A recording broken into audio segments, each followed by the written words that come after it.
George explores the grain chain with support from farmers and millers across the UK. Hi there. Today I'm in Mum's kitchen to make something special, as it's Dad's birthday. Happy birthday to you. I've learnt loads about flour and some of the cool breads you can make, but they're not quite right for a birthday though. It's got to be, yep, you've got it, a birthday cake. So I'm going to create a cracking cake, and maybe you can grab some tips. First off, you need to pick a recipe and measure out all the ingredients. I've already done that and put them all into separate bowls, so I know what's what.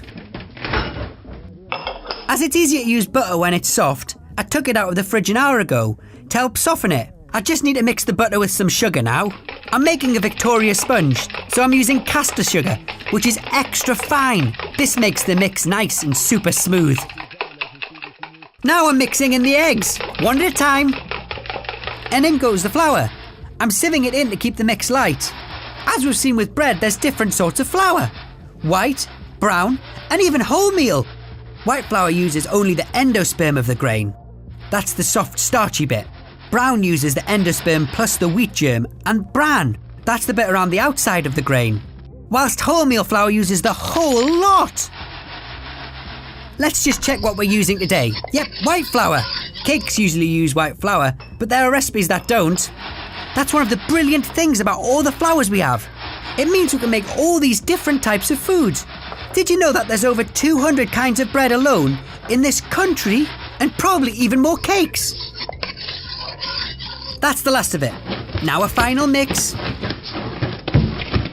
And we're ready to go. All that's left is to pop it in a well-greased tin or tins. This Victoria sponge is in 2 parts, so I have 2 tins. Then a quick sprinkle with flour and into a preheated oven. It's a piece of cake. Do you get it? Now that's in, there's just time to show you something else I've been baking. A tasty treat that's sort of a mix of bread and cake. Cornish splits. They're ready to come out now and they're very hot. Ouch! They're called Cornish splits because they're from Cornwall. These will be great for Dad's birthday. They're sweet buns with butter and milk in to make them very tasty. They look lovely with a bit of icing sugar on top and have to be eaten with jam and cream in the middle. Sometimes people call this a cream tea. And sounds like I'm just in time. The party is about to start.